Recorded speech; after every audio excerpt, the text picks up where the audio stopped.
At 25, I thought confidence came in bags with logos and shoes with red bottoms. I thought self-worth was something you wore, pressed, polished, photo-ready. I spent so much time in front of dressing room mirrors asking, do I look enough? Pretty enough? Put together enough? Interesting enough to belong? And for a moment, sometimes, yes, I felt it. The high of a perfect outfit, the rush of being noticed, the temporary relief of being seen. But it never lasted. Because no matter how good I looked, I still didn't know how to feel good in my mind, in my heart, in my silence. I spent hundreds, thousands on clothes that never filled the space inside me. Because what I was really craving wasn't admiration. It was wisdom. It was self-trust. It was language for the things I felt but couldn't explain. It was a way to understand myself, not just decorate myself. But I didn't know that yet. I didn't know that one good book could clothe you in something permanent, that the right words, read at the right moment, could alter your posture in the world more than any designer dress. If I could go back to 25, I'd say, invest in stories, in ideas, in truth. Wear wisdom like armor. Read things that challenge you, that break you open, that teach you who you are when the mirror is gone. Because confidence doesn't come from what you wear. It comes from what you know. And who you become through the things that never go out of style. At 25, I thought confidence had a look. Winged eyeliner sharp enough to cut, shoes that clicked loud against tile floors, a dress that hugged the right curves and concealed the ones I hadn't made peace with. I thought confidence showed up in selfies, in "you look amazing" texts, in being noticed and envied, just enough to matter. I thought if I could get the outfit right, the hair right, the smile right, maybe I could feel right. Maybe I could silence that voice that whispered, "You're too much. You're not enough. They're looking at you. Fix something." So I curated myself like a brand. Spent hours scrolling, saving, shopping, trying to style my way out of self-doubt. And for a while, it worked. The compliments came, the head turns, the high of showing up and feeling like I looked the part. But confidence built on attention is a house with no foundation, and eventually it cracked. Because no one tells you this. Confidence built in the mirror will always break under pressure. You can't put enough on the outside to fix what's fractured on the inside. I had dressed up the insecurity, masked it, glossed over it, but the root remained. I didn't trust myself. Not my voice, not my thoughts, not my value beyond how I appeared. And it showed. In the silence, in the still moments, when the makeup came off, when no one was watching. I didn't know who I was unless I was being perceived. And that's not confidence. That's survival. That's shaping yourself into something consumable, not someone real. The day that changed for me didn't happen in a glow-up montage. It happened when I read something I didn't expect to hit so deep. Just a line. From a book I almost didn't pick up. A line that saw right through me and said, "You've been dressing the wound instead of healing it." It stopped me. Because that's exactly what I'd been doing. And suddenly I realized, confidence isn't about being flawless. It's about being rooted. Rooted in your values. Rooted in your voice. Rooted in a sense of self that doesn't need to be photographed to exist. That kind of confidence doesn't live in the mirror. It lives in your mind, in your choices, in how you speak to yourself when you mess up, how you hold yourself when no one is clapping. After that, I started shifting, slowly. Yes, I didn't throw out my closet, but I stopped using it to cover my worth. I started reading more than I scrolled, started investing in the kind of growth that didn't show up on Instagram, but changed how I showed up in a room. Not louder, clearer. If I could go back to 25, I'd tell her, wear what makes you feel good. But remember, the strongest thing you can put on is knowing who you are. Confidence doesn't live in the mirror. It lives in the moments no one sees. When you choose truth over image, substance over spectacle, and self-respect over being liked, that's the kind of beauty that never fades. At 25, I knew exactly where my money went. Trendy outfits for events I barely remembered. Cosmetics that promised a better version of me. Accessories, shoes, curated aesthetics, all purchased in the name of self-expression. But really, self-preservation. I wasn't trying to express myself. I was trying to validate myself. I thought, if I just look the part, smart enough, stylish enough, that girl enough, maybe I'll finally feel like I belong. So I spent without flinching on what made me look impressive, and hesitated every time I saw a course. Skipped past books that cost $20 but could have changed my life. Saved inspirational quotes but rarely invested in the source behind them. It wasn't that I didn't want to grow. I just didn't know that growth required sacrifice. And not the kind I could post. Here's what nobody told me. Looking evolved is not the same as being evolved. I could walk into a room in a perfect outfit, but if someone asked me what I believed about myself when I failed, I didn't have the answer. I could make small talk about trends, but I couldn't sit with my own silence. I spent hundreds, thousands, to impress people who were too busy worrying about their own image to notice mine. And the people who could have helped me grow, I ignored them. I wasn't ready to be seen without the costume. I remember buying a $180 jacket I wore once, then skipping a $15 book because I wasn't sure it was worth it. Looking back, I know what that was. Avoidance. Deep down, I knew that reading that book, signing up for that workshop, asking for that mentor, would require me to look at myself without the glitter. And that terrified me, because transformation isn't pretty. It's not curated. It's uncomfortable. And I wasn't sure I could survive discomfort without wrapping it in something shiny. But eventually, the receipts added up, and so did the emptiness. I had the wardrobe, but not the wisdom. I had the photos, but not the peace. I had the compliments, but not the clarity. So I made a decision. One small shift. What if I invested in things that built me from the inside out? I bought a book. Just one. Read it front to back. Underlined, cried, wrestled with it, and something cracked open. It didn't fix me. It introduced me to myself. The words said things I'd never had the courage to think out loud. They reflected back the parts of me I'd buried beneath appearance, perfection, and polish. And once I saw the power of even one piece of wisdom, I couldn't unsee it. I started putting my money where my growth was. Books, therapy, courses, quiet mornings with a journal instead of impulse buying a new outfit for an identity I hadn't healed yet. And no, it wasn't glamorous at first. There were no likes, no applause, no flashy haul video.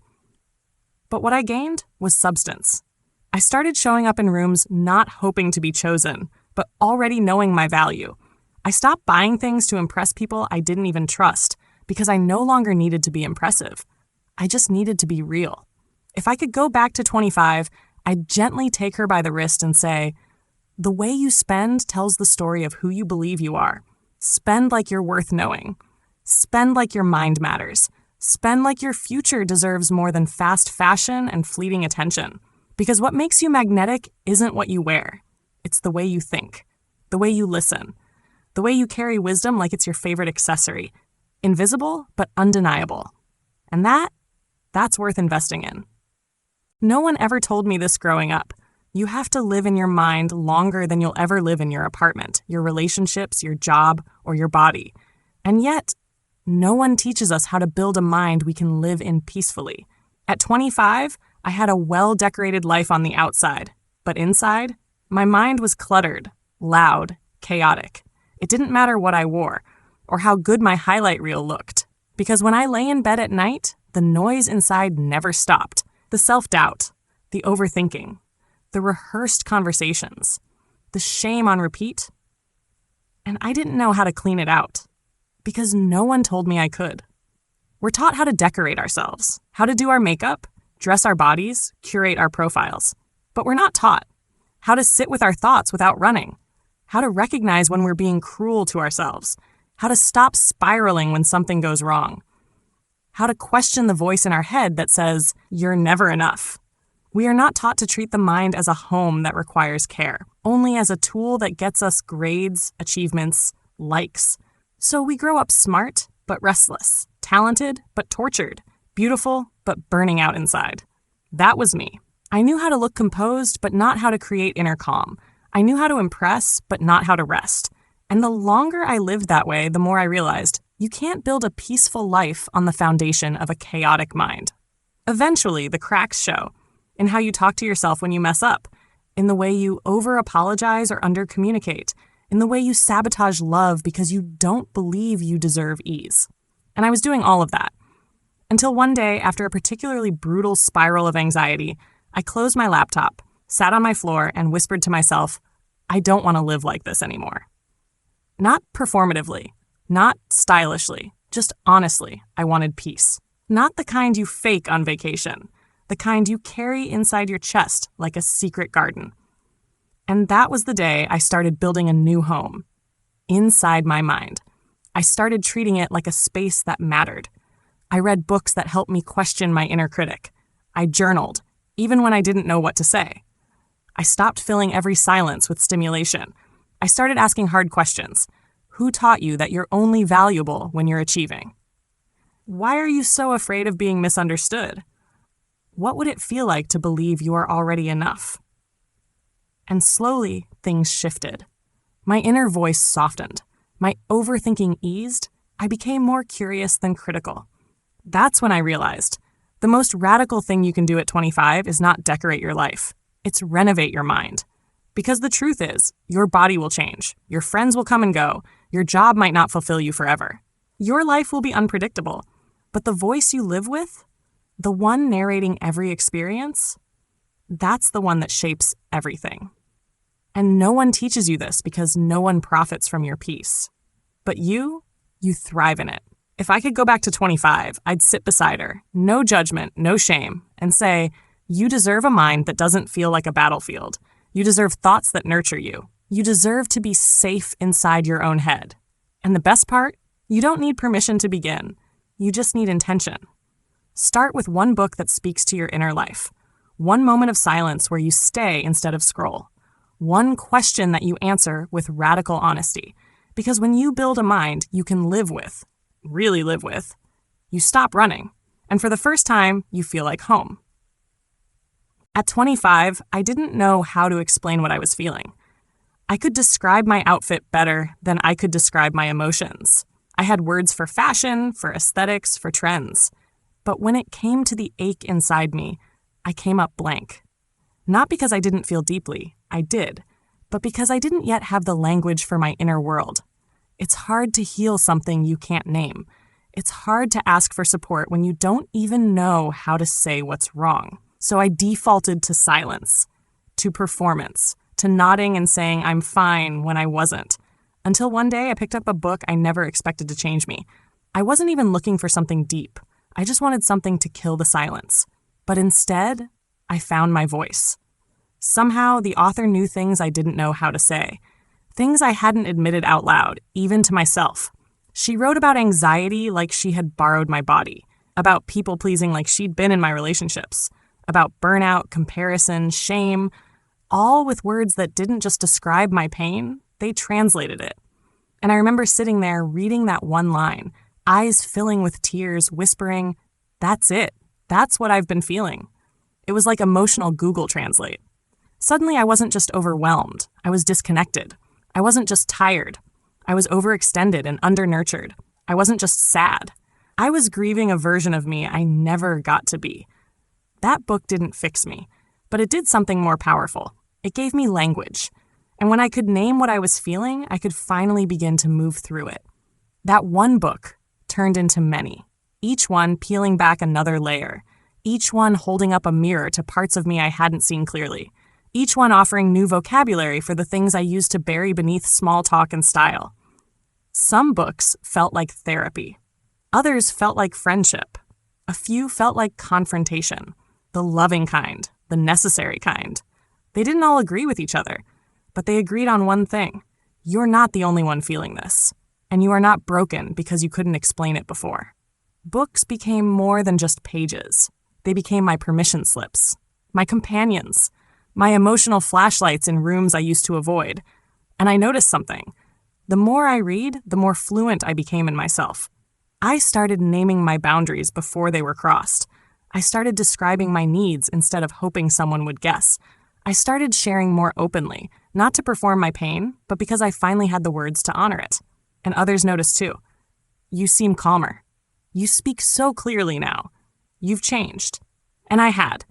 Not because I'd finally found the right outfit or job or relationship, but because I'd found language. And with it came liberation. If I could go back to 25, I'd hand her a book and say, this isn't a fix. It's a flashlight. You're allowed to take your pain seriously. You're allowed to speak what you've never had words for, and you are not weak for needing help to do that. Because power doesn't come from pretending you're okay. It comes from naming the truth. Softly, bravely, one sentence at a time. And sometimes the first step to becoming who you are is reading something that finally tells you, this is what it's called, and you're not alone in it. There's a moment, and if you're lucky, you notice it, when you realize you've spent your entire life consuming, but never actually becoming.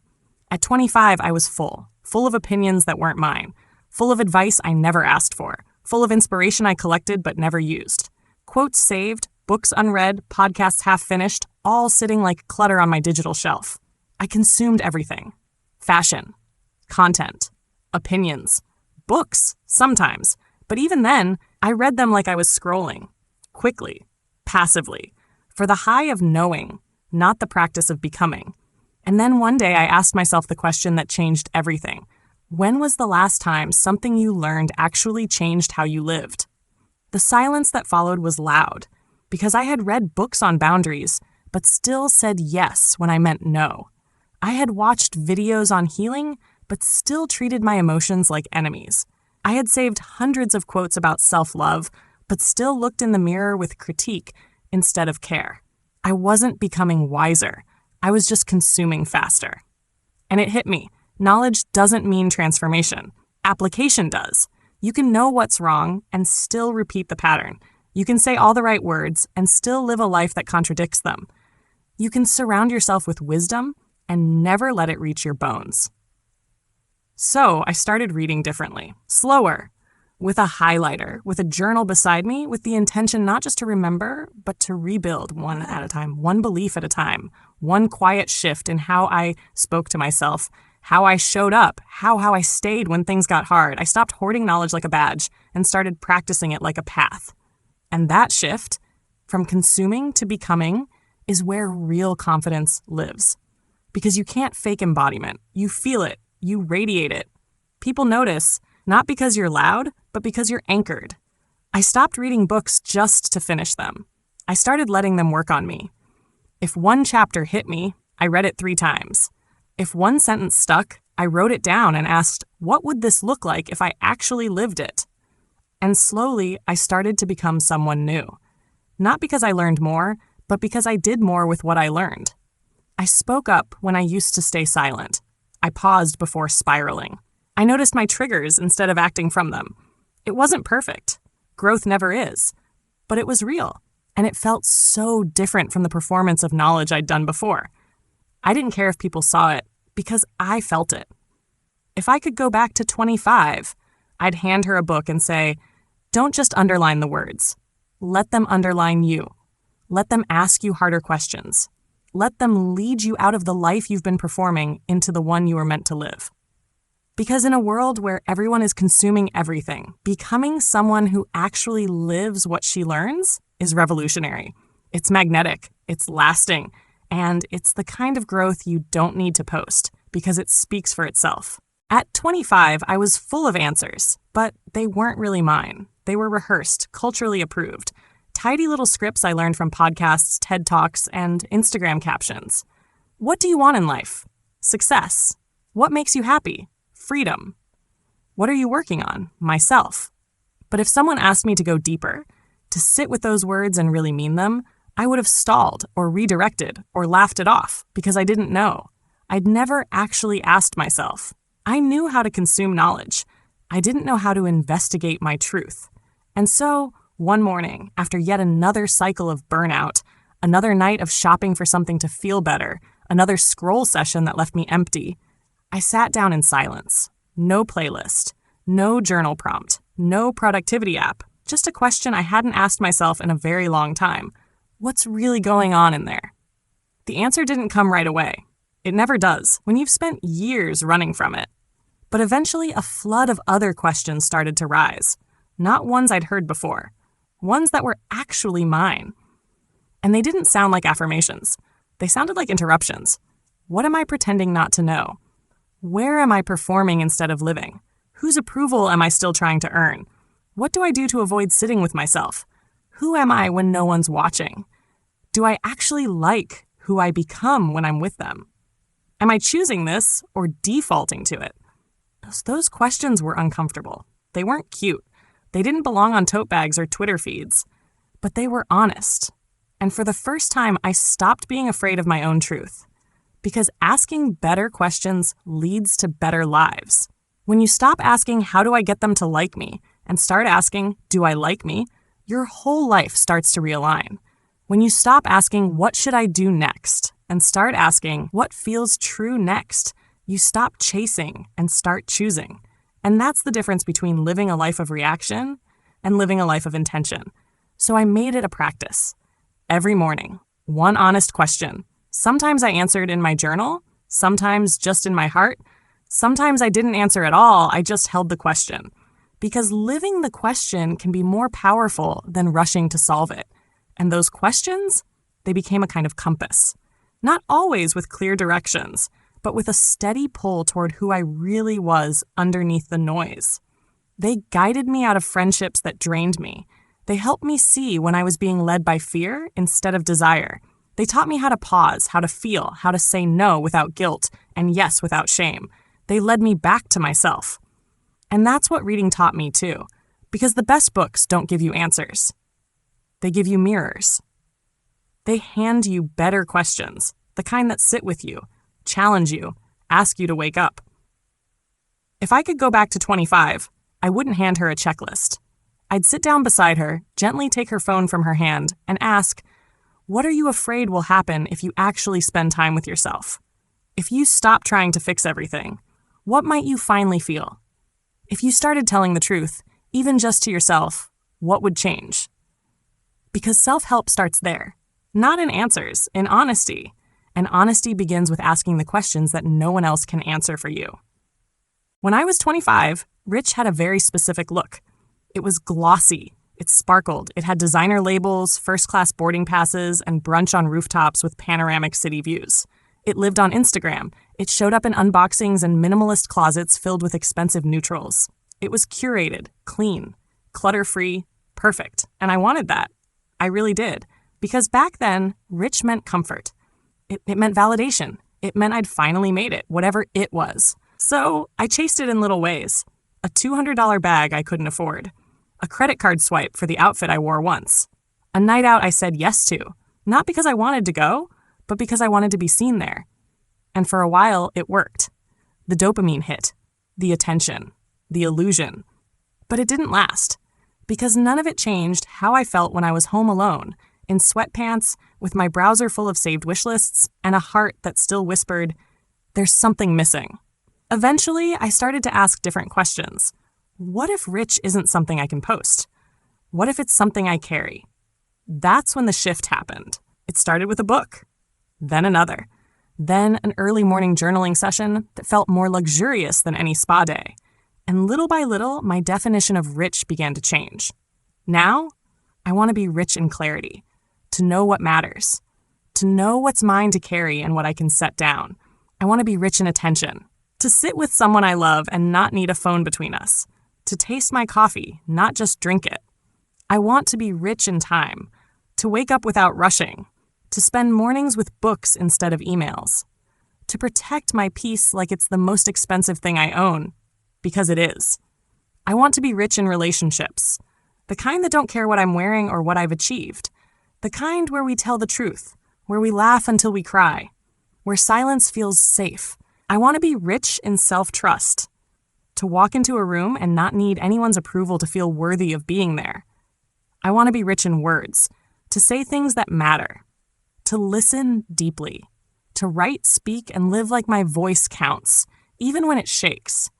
I want to be the kind of rich that can't be stolen, that doesn't crash with the market, that doesn't fade when the trend changes. The kind of rich that wears inner peace like a signature scent. The kind that you feel in someone, even if they never mention a thing about their lifestyle. And the wild thing is, the moment I stopped trying to look rich, I started feeling abundant. Because I was no longer measuring my worth by what I owned, but by what I embodied.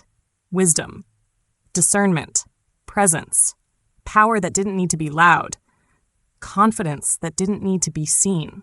If I could go back to 25, I'd whisper this in her ear while she stared at a screen, trying to decide whether to buy something just to feel like she belonged. You already belong. You don't have to buy your way into being enough. Save that money. Buy the book. Sit in the stillness. Learn what it means to be wealthy on the inside. Because the kind of rich I want to be now, it doesn't need a filter. It needs space and time, and the courage to define wealth by the depth of your life, not the display of it. There was a time, not long ago, when I walked into rooms hoping to be liked. I adjusted my tone, smiled even when I didn't feel like it, laughed at things that weren't funny, nodded at things I didn't agree with, all for the sake of being accepted. Because I thought that's what presence was.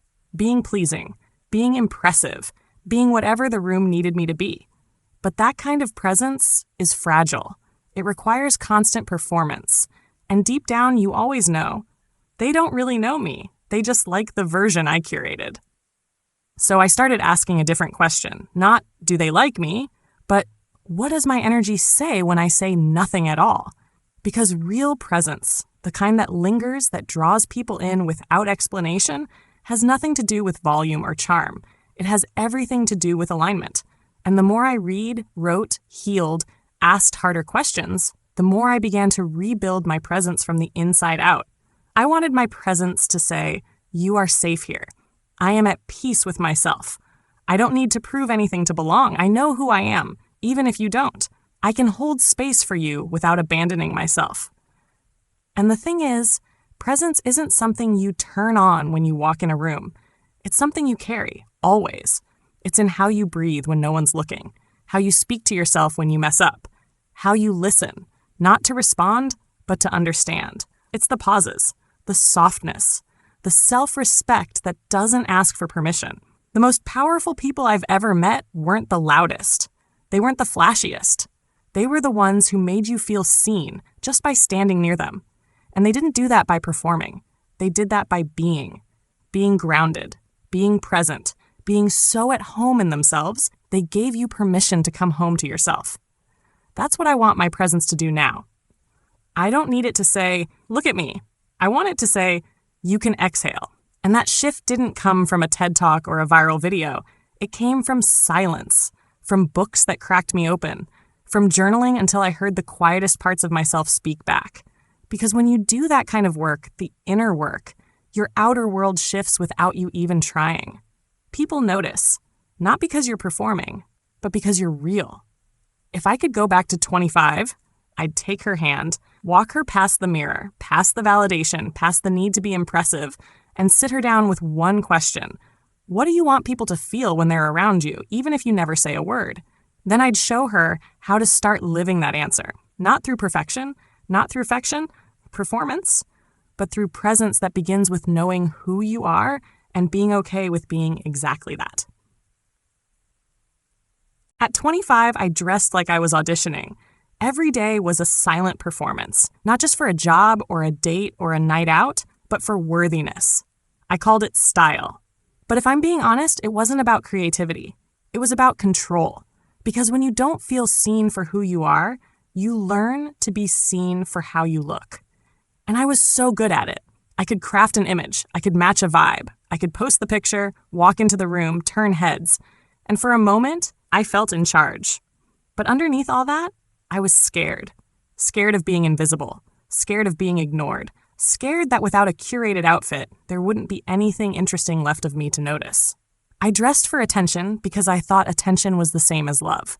But attention fades quickly. And when it did, I'd spiral, change my hair, buy something new, try to recreate the feeling of being wanted, even if only for a glance.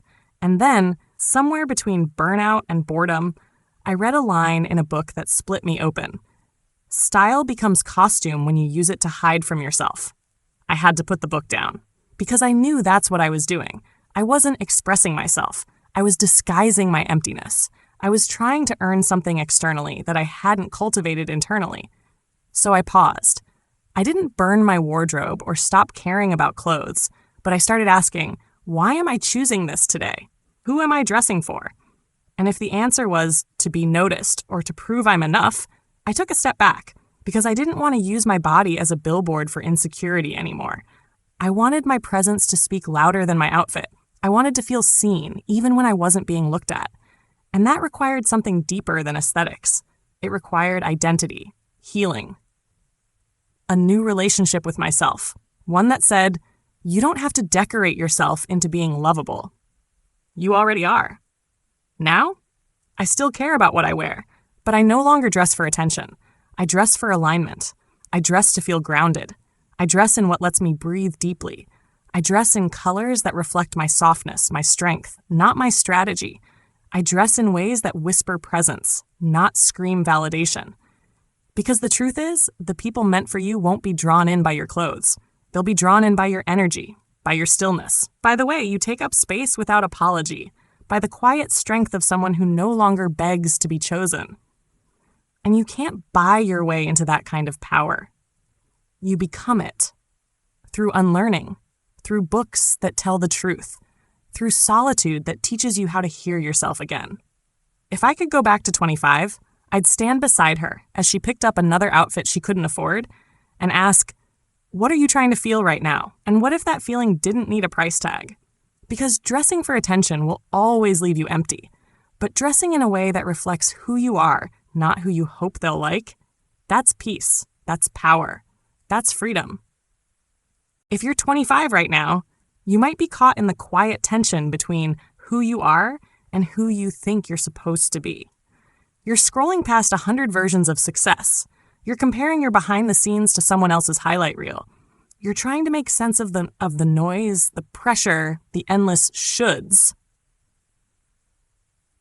You might feel like your worth depends on how productive you are, or how good you look, or how impressive your life appears in a caption. And deep down, maybe there's a whisper that says, isn't there more than this?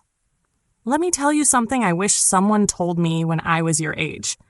You do not have to perform your life to be proud of it. You do not have to decorate yourself into being valuable. You do not have to be loud to be heard or liked to be worthy. If you're 25 right now, it's okay if you don't have it all figured out. You're not supposed to. This is the age of unlearning, of unbecoming everything you were told would make you happy, and slowly, gently asking, but what do I want? What actually feels like me? And here's the truth. You are allowed to change the definition of rich. You are allowed to find wealth in wisdom instead of wardrobes. You are allowed to stop dressing for attention and start dressing for alignment. You are allowed to stop chasing aesthetics and start cultivating substance. Because one day you'll realize it's not the outfit you wore that changed your life. It's the book you read that helped you finally see yourself. It's not the compliment you got from a stranger.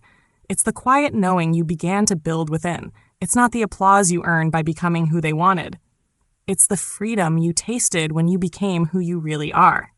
You are allowed to read instead of scroll, to journal instead of justify, to invest in your mind like it matters, because it does. You are allowed to slow down, because everything you're trying to build, the peace, the confidence, the life that fits, doesn't come from consuming more. It comes from becoming someone who knows how to sit in silence, how to name their truth, how to choose their values over validation, how to show up in a room without needing to dominate it. You don't need to be impressive. You need to be honest, with yourself first, then with the world. That's what books gave me. That's what solitude gave me. That's what stopping the performance gave me. And if I could go back and whisper in my own 25-year-old ear, I'd say, don't trade depth for applause. Don't trade clarity for aesthetics. Don't trade wisdom for trends. And never ever trade yourself for attention, because attention fades. But becoming lasts. And the you that rises from this season, this quiet, questioning, uncomfortable stretch of life, she will be powerful. Not because she's flawless, but because she's real. And nothing is more magnetic than someone who doesn't need to be seen to know they exist. So take the long way. Read the whole book. Let your style reflect your soul, not your strategy. Get dressed in peace. Sit with hard questions, and let becoming, not consuming, be the work of your 20s. You're not behind. You're not lost. You're in the middle of becoming someone unforgettable. Let that be enough.